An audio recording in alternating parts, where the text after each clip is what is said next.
Assalamualaikum warahmatullahi wabarakatuh. Saya Gia Salsabil Aprili Putri. Di sini saya akan menjelaskan tentang pandangan pernikahan dan keluarga kelak pada mata kuliah Muamalah dengan dosen pengampu Ibu Zuhratul Aini Mansur, LCMA.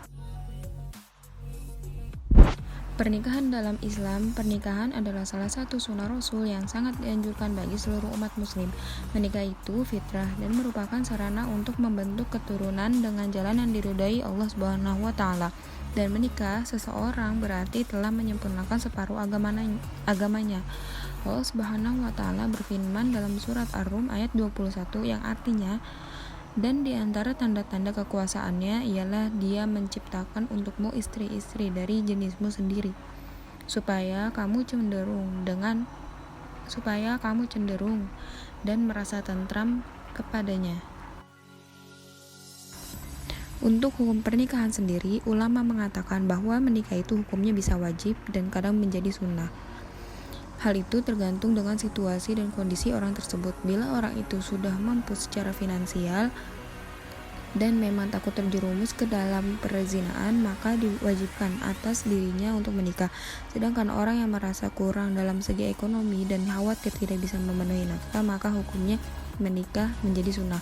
Walaupun demikian, kita tidak boleh takut miskin hanya karena menikah, asalkan kita mau berusaha.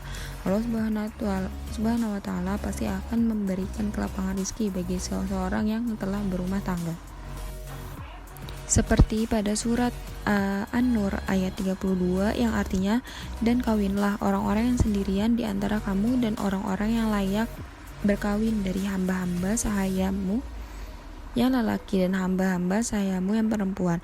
Jika mereka miskin, Allah akan memampukan mereka dengan karunia-Nya, dan Allah Maha luas pemberiannya lagi Maha mengetahui.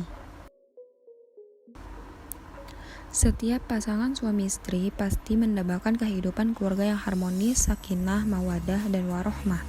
Namun di zaman sekarang ini rasanya cukup sulit mewujudkan hal tersebut, kecuali kita bisa berpedoman pada konsep ajaran Islami, yaitu yang pertama didasarkan dengan niatan ibadah. Sejatinya menikah itu merupakan bentuk ibadah, tidak sekadar menyatukan dua insan, tetapi juga mengubah sesuatu yang awalnya haram menjadi halal, bahkan bernilai pahala. Rumah tangga yang dibentuk dengan niatan ibadah kepada Allah Subhanahu wa taala insya Allah bisa lebih berkah. Dari Anas bin Malik radhiyallahu anhu, ia berkata bahwa Rasulullah SAW bersabda, apabila seorang hamba manusia telah menikah, maka ia telah menyempurnakan separuh agama.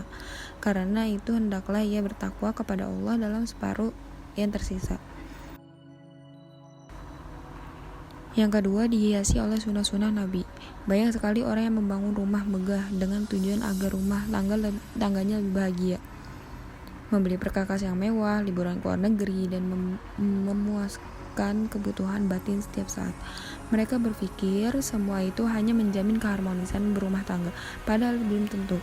Keutuhan pondasi keluarga akan kuat bila kita mengamalkan sunnah-sunnah Rasul dalam kita.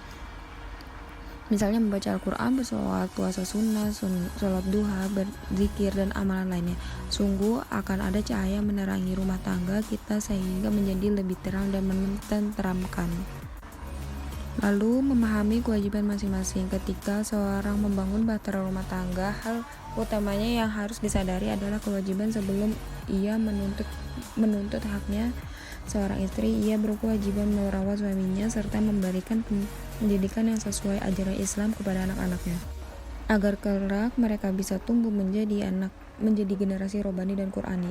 Sedangkan seorang suami, mereka adalah nahkoda dalam bahtera rumah tangga. Tugasnya adalah membimbing keluarganya menuju jalan yang lurus. Suami harus bisa bersikap tegas demi kebaikan.